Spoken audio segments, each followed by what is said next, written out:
함께 말씀 보겠습니다. 시편 81편 1절에서 16절입니다. 천상의 예배를 경험하는 공동체라는 표를 가지고 1년을 쭉 밟아오고 있습니다.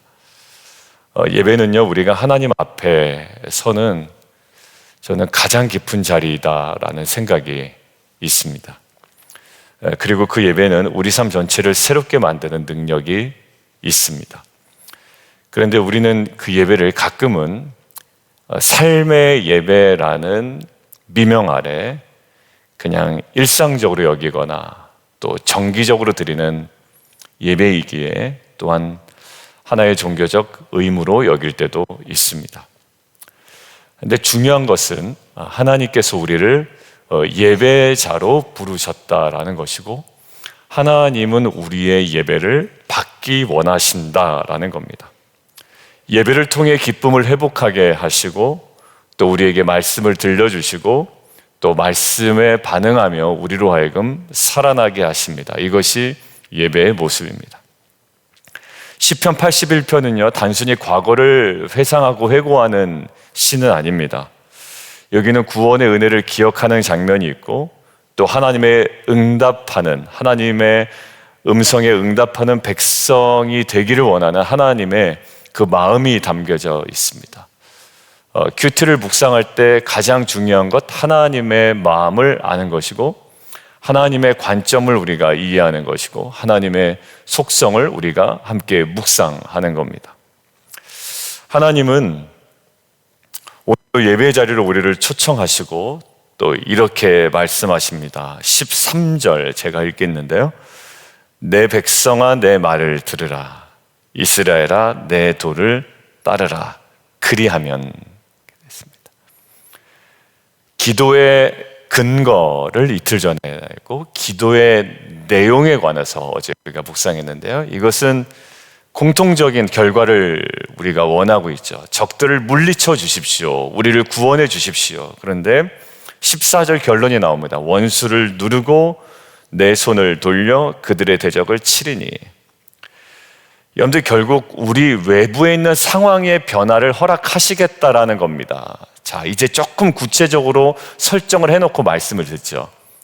우리가 기도하고 간구했던 내용에 응답하시겠다라는 겁니다. 그런데 오늘 그 응답하시는 하나님께서 우리에게 먼저 요구하시는 것이 있다라는 관점으로 오늘 말씀을 보면 저와 여러분에게 구체적인 적용이 이루어질 것 같습니다. 그래서 오늘 하나님께서 오늘 본문을 통해서 보여주시는 것들은 이 응답 이전에 우리에게 요구하시는 예배의 회복이라는 관점의 그 세 가지를 좀 함께 나누겠습니다. 첫 번째요. 예배는요 가장 먼저 기쁨과 즐거움이 회복되는 자리다라는 거예요. 자, 시편 기자 이야기합니다. 1절 한번 보실래요? 하나님을 향하여 기쁘게 노래하고 야곱의 하나님을 향하여 즐거이 소리칠지어다. 누구를 향해? 하나님을 향하여 기쁘게, 하나님을 향하여 즐거이 소리칠지어다. 이 모든 표현에서 우리가 하나 중요하게 깨닫는 것은요, 억눌린 예배가 아니라는 거예요. 기쁨으로 폭발하는 예배입니다. 하나님께 나아가는 것은 경직된 의무가 아니에요. 여러분들 자녀가 부모 앞에 나올 때 경직된 의무로 나오지 않죠. 특별히 어린 자녀들 보면 기쁨으로 나아갑니다. 기대감으로 나아가잖아요. 그러니까 하나님께 나아가는 것은요, 굉장히 무겁고 경직되어 있는 하나의 우리의 종교적인 의무가 아니라 영혼 깊은 곳에서 터져나온 기쁨이 회복되는 자리인 줄 믿습니다. 여러분들 오늘 1절과 3절 보면 초막절이든지 나팔절이든지 아니면 장막절이든지 6월절이든지 어떤 절기를 배경으로 하는 것 같아요. 단순히 달력을 채우는 날이 아니라 과거의 구원의 은혜를 기억하고 현재의 은혜를 누리며 또한 미래의 소망을 바라보는 자리입니다. 그러니까 하나님께서 애굽에서 또 애굽의 압제에서 구원하신 그날을 기뻐하며 찬양하는 날. 여러분들 예배에 나올 때는 우리가 무거운 마음으로 나올 수 있습니다. 삶의 현실이 힘들고 상황이 아직 기쁘지 않을 수 있습니다. 그러나 예배는 상황을 뛰어넘어 구원의 감격을 기억하는 자리이고, 내가 어떻게 살았는지가 아니라 하나님이 어떻게 일하셨는지를 기억하는 자리인 줄 믿습니다. 하나님, 오늘 예배가 저와 여러분이 몸이 건조해지고 마음의 기쁨이 사라져가고 만약에 있다면 하나님께서 오늘 다시 우리를 부르십니다. 기억해라, 내가 너를 건져낸 그날을. 그리고 기뻐하라, 내가 여전히 너의 하나님 됨을. 예배는 내가 어떠하든지, 내 상황이 어떠하든지 하나님이 누구시고 하나님이 어떤 일을 행하셨는지 기억할 때 기쁨이 회복되는 예배인 줄 믿습니다. 두 번째요. 첫 번째가 예배가 기쁨과 즐거움이 회복되는 자리였다면, 두 번째 예배에 어떤 자리가 회복되냐면 말씀을 듣는 자리입니다. 여러분들, 사절은 이렇게 얘기합니다. 이는 이스라엘의 율례요 야곱의 하나님의 규례래다. 율례와 규례는 다 말씀을 이야기하죠. 근데 5절에 똑같은 분위기로 이렇게 얘기합니다. 하나님이 애굽 땅을 치러 나아가시던 때에 요셉의 족속 중에 이를 증거로 세우셨도다. 거기서 내가 알지 못하던 말씀을 들었나니. 여기서 알지 못하던 말씀이라고 하는 건 단순히 처음 듣는 정보다라는 뜻이 아니라 히브리어 원어로 보면 하나님께서 새롭게 깨닫게 하시는 계시적 음성을 이야기합니다. 즉, 하나님의 주권적인 개입으로 주어지는 말씀이라는 거예요. 결국 예배는 단순히 우리가 하는 행위가 아니라 하나님께서 우리에게 말씀하시는 사건이 있는 자리인 줄 믿습니다. 우리가 물론 드리죠. 거기에 집중합니다. 그래서 우리가 드리는 예배입니다, 내 만족에 근거를 두지 마세요라고 강조하는 목회자들도 참 많아요. 저도 그렇게 얘기합니다. 그런데 그런과 동시에 하나님이 우리에게 5절을 근거로 말씀하시는 사건이 있는 자리인 줄 믿습니다. 우리가 하나님의 임재 앞에 나아갈 때 하나님은 그 영광 중에 말씀하시고 우리는 그 음성을 듣고 변화되며 새롭게 되는 줄 믿습니다. 여러분들, 예배는요 그냥 애매모호한 감정의 위로를 받는 자리가 아니라 하나님의 뜻을 듣고 삶의 방향을 재설정하며 우리의 전 존재가 그 말씀으로 인하여 새로워지는 자리인 줄 믿습니다. 여러분들, 예배의 진짜 열매는 뭐냐면 하나님의 말씀을 듣는 데 있습니다. 여러분들, 그래서요 예전에 공동체에 있을 때 전도사님 찬양 너무 좋아요. 근데 저는 말씀 시간만 되면 왜 이렇게 따분한지 모르겠어요. 제가 설교할 때 아닙니다. 전도사님, 저는 전도사님 찬양인도 너무 좋아요. 저는 전도사님 찬양인도 때 너무 은혜 받고요. 근데 설교 때 너무 지루해요. 라는. 잘못된 겁니다. 잘못된 거예요. 여러분들, 예배의 진짜 열매는요 내가 기쁨으로 찬양하고 내 기분이 좋아지는 데 있지 아니하고요, 진짜 열매는 말씀을 듣는 데 있습니다. 한 구절이라도, 한 문장이라도 하나님께서 내게 들려주시는 말씀을 들을 때 그 말씀이 내 안에 살아 움직입니다. 최근 몇 주간에 주일 예배 드릴 때마다 받는 피드백은요, 제가 어제도 말씀드렸지만 그 예배 내가 드리지 않았으면 어쨌을까 싶어요 라는 우리 남자 집사님의 고백이었어요. 물론 나중에 인터넷으로 들을 수 있죠. 근데 그냥 이렇게 듣는 거랑 그 예배 자리에 근데 뭔가 그분 보고 설교하면 그때 마음이 이렇게 좀 더 채워지는 느낌이 드는 거예요. 아닌 게 아니라 그분의 고백이 그랬던 겁니다. 그 말씀이 지금도 계속 그분과 저와의 대화를 끌어가고 있어요. 최근에 본인의 약점을 얘기하더라고요. 그분이 며칠 전에 목사님, 제가 요 지점만 되면, 요 시기만 되면, 요 장소에만 가면 마음이 약해져요 라는 거예요. 근데 이제 자꾸 자기 연민으로 빠질 수 있는 상황이 되더라고요. 그래서 제가 그분과 나눴던 대화 카톡을 쭉 봤어요. 그랬더니 그분이 다시 믿음으로 바로 섰던 그 말씀이 하나 기억이 나는 거예요. 그래서 그 말씀을 다시 나눴습니다. 그 말씀이 생각나는 거예요. 그래서 그분이 그렇게 얘기합니다. 목사님, 중요한 기도 제목을 저에게 주셨네요 라는 거예요. 여러분들 무엇이 나눠졌죠? 하나님의 말씀이 나눠졌습니다. 주님은 오늘 우리에게 말씀하십니다. 문제는 하나님이 말씀하시느냐가 아니라 내가 들을 준비가 되었느냐라는 거예요. 끊임없이 말씀하세요. 근데 못 들어요. 아니요, 안 들어요. 여러분들 말씀하옵소서 주님 종이 듣겠나이다. 오늘 이 상황은 뭐라고요? 외부적 상황 하나님께서 다 바꾸시겠다라는 거예요. 원수를 누르고 손을 들려 대적들을 치겠다라는 거예요. 근데 그 치니까 우리에게 요구하시는 장면이 있잖아요. 뭐 하라고요? 내 백성아 말을 들으라, 내 백성아 내 도를 따르라. 이제는 환경에 집중했던 우리의 시선이 하나님과의 관계 속에서 예배 회복, 처음에 기쁨과 즐거움의 회복, 두 번째 말씀을 듣는 자리의 회복을 우리가 회복하기를 원하시는 거죠. 세 번째, 예배는요 하나님 말씀에 반응하는 자리입니다. 시편 81편에 저는 좀 인상적인 건 뭐냐면 7절이었어요. 내가 고난 중에 부르짖음에 내가 너를 건졌다라는 거예요. 우레소리 은밀한 곳에서 내게 응답했다. 내가 들었다라는 거잖아요. 네가 부르짖을 때 내가 들었다.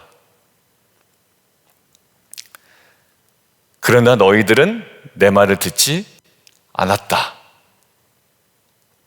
들으라 라는 할 때 이 핵심 단어가 히브리어로 뭘까요? 쉐마. 여러분들 이것은 단순히 우리가 듣는 얘기가 아닙니다. 귓등으로 들으면 아무 이유가 없는 거예요. 이 말씀을 가끔은 조목사의 이야기로 듣는 경우가 있으시더라고요. 그러니까 저와의 관계가 안 좋으면 안 들어. 절대로 안 들으려고 해. 근데 사실 그게 좀 느껴져요. 그냥 안 들으려고 하는 거예요. 근데 제가 한 권사님 말씀을 들었는데요. 예전 공동체 있을 때. 그분이 저한테 제가 전도사 때인데,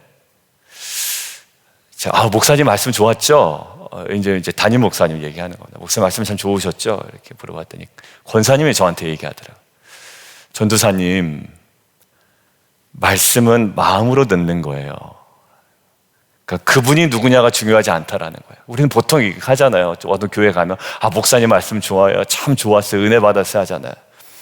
그러니까 그 권사님의 논점 그거예요. 다 소용없어 전도사. 약간 이렇게 얘기하는 것 같았어요. 말씀은 하나님과 관계 속에서 내가 마음으로 듣는 거야. 이제 그분 앞에서 이제 그런 얘기를 안 했죠. 항상 그런 기조와 예배 가운데 진지함이 그분에게 보였어요. 찬양할 때도 그렇고 제가 가끔 말씀을 전할 때도 보면 그렇게 보였습니다. 제 얘기로 듣지 않는 거야. 하나님과의 관계 속에 마음으로 중심으로 듣는 거예요. 여러분들이 뭐냐면 내 백성이 내 말을 들었더라면 이 안타까움이 있잖아요. 수많은 새벽기도 설교와 주일 설교를 통해서 하나님께서 우리에게 얘기하신 것이죠. 근데 우리는 외부적 상황을 봐요. 근데 하나님은 나를 계속 바꿔나가시잖아요. 14절 16절 보면 물리칠 것이고 너희를 먹였을 것이다. 그렇게 하겠다. 이렇게 얘기하시죠. 이 말을 듣는 자에게 풍성한 회복과 공급이 있다라는 약속입니다. 순종에는 반드시 열매가 있어요. 세 번째 회복되어야 되는 자리가 뭐라고 그랬죠? 말씀에 반응하는 자리가 되어야 된다는 거예요. 뭐가? 예배가. 근데 최근에 참 감사하죠? 반응하시는 분들이 많아졌어요. 그리고 그것을 가지고 나눠요. 우리 남성들하고도 이제 이야기 만나면 그것들을 나눠요. 재미 있고 없고의 문제가 아닙니다. 이것은 나눠요. 진지해요. 하다가 울어요. 한 성도님이 얘기하십니다. 목사님, 제가 40평생을 신앙생활 했는데 한 번도 공동체 생활하면서 우리 교회라는 말을 사용해 본 적이 없대요. 안 되더래요, 자기가. 그러니까 어느 교회를 가던 우리 교회라는 표현이 나오질 않더래요. 근데 빛과 소금 교회에 오고 나서 우리 교회라는 표현이 나왔어요. 그러면서 갑자기 이분이 우는 거예요. 큐티 나눔하는데. 근데 그 얘기 듣다가 저도 모르게 저도 막 울었어요. 근데 옆에 있던 장영수 집사님이 막 그 티슈를 꺼내주고 이제 이렇게 된 일이 벌어졌어요. 그러면서 제가 뭐라고 나눴냐면, 말씀 안에서의 나눔과 말씀 안에서의 서로의 결단과 이것들이 우리로 하여금 우리라는 하나의 공감대를 형성해 간 것 같습니다. 남성들 큐티 모임 하기 쉽지 않아요. 남성들이 막 하다가 울고 막 이러고 싶지 않단 말이에요. 그러니까 눈물의 여부보다 그 마음의 중심이 느껴지는 거예요. 염두 볼까요? 우리로 하여금 말씀에 결단하게 해요. 어렵지만. 여러분들, 예배는요 이렇게 놀라워요. 기쁨과 즐거움으로 우리를 회복시키더니 이제는 말씀을 듣게 하시더니 말씀에 반응하게 하시고 살아가게 하시고, 그래서 공동체라는 것들을 더욱더 견고하게 만들어 가신다는 얘기예요. 예배는 듣는 자리로 끝나지 아니하고 듣는 말씀에 순종으로 반응할 때 그 말씀이 능력이 되고 회복이 됩니다. 오늘 여러분의 마음이 주의 음성에 응답하는 자리로 나아가기를 원합니다. 우리 남성들하고 얘기 나누다 보면 그냥 말씀의 은혜를 이렇게 받아요. 오늘 주일 말씀, 말씀, 최근의 말씀, 은혜였어요 라고 하지만 그게 기도 제목으로 쭉 끌고 가지는 못하거든요. 근데 그러신 분들이 나와서 참 감사하는 거예요, 이제는. 그런데 남편하고 한번 나눠보시죠. 그 말씀 가지고 평소에 기도의 자리로 끌고 간, 요즘에 이게 나오는 거예요. 그리고 반응하는 거예요. 그 예배가 회복되니까요, 이제 평가가 달라져요. 누구의 평가? 아내의 평가, 그리고 지체의 평가. 그거 평가받으려고 우리가 신앙생활 하는 건 아니지만 열매가 있단 말이에요. 그런 열매가. 여러분들, 지금 14절의 열매는 무엇의 열매? 회복된 예배자에게 주어지는 열매예요. 기쁨과 즐거움, 말씀을 듣고 거기에 반응하는 거예요. 결론입니다. 예배는요 이렇게 우리를 새롭게 만드는 은혜의 자리입니다. 기쁨이 회복되고 말씀이 들려오고 말씀의 삶으로 반응할 때 우리의 인생은, 환경은, 우리의 모든 문제는 다시 회복되고 살아날 줄 믿습니다. 간절히 오늘도 부르세요. 내 백성이 내 말을 들었더라면. 여러분들, 이 말씀 앞에 우리가 오늘 진지하게 그리고 평생에 반응해 나가는 저 여러분 되기를 주님의 이름으로 축원합니다. 그래서요, 저는 10절의 말씀만 쏙 뽑아서 오늘 묵상하지 않기를 원해요. 그래서 10절 좀 건드리질 않았는데요, 일부러. 제목은 그렇게 되어 있잖아요. 이런 예배 회복도 없이 들을 준비도 안 돼 있고 말씀에 반응할 준비도 안 돼 있는데 10절만 쏙 뽑아가지고 입을 크게 열라 내가 채우리라. 근데 오늘 본문 보세요. 문맥이 뭐죠? 하였으나예요. 하였으나. 여러분들, 양심상 국어만 잘해도 이 본문 그렇게 해석 못해요. 왜요? 내 입을 크게 열라 내가 채우리라 하였으나, 우리가 못한 얘기하고 있는데, 그래, 입을 크게 열어야 되겠다. 아멘, 할렐루야, 감사합니다. 여러분들, 이것은 문학적 소양이나 양심을 걸고 그렇게 하면 안 되는 거예요. 오늘의 핵심은 예배의 회복입니다. 우리 함께 좀 기도할까요? 오늘 하나님께서 우리에게 세 가지를 회복하자고 말씀하십니다. 첫 번째, 기쁨이 회복되는 예배. 두 번째, 하나님의 말씀이 들리는 예배. 그리고 말씀에 반응하며 살아가는 예배입니다. 이 세 가지 우리가 붙잡아요. 하나님, 우리 안에 무겁고 어두운 마음으로 나왔지만 기쁨이 회복되는 예배 되게 하여 주시고, 단순히 우리의 감정적인 만족이 아니라 하나님의 말씀이 들리는 예배가 회복되게 하시고, 이제 그 말씀 안에 순종하며 살아가는 예배자가 되게 하여 주옵소서. 우리 주님 이름 한번 부르고요, 함께 좀 기도하며 나아가도록 하겠습니다.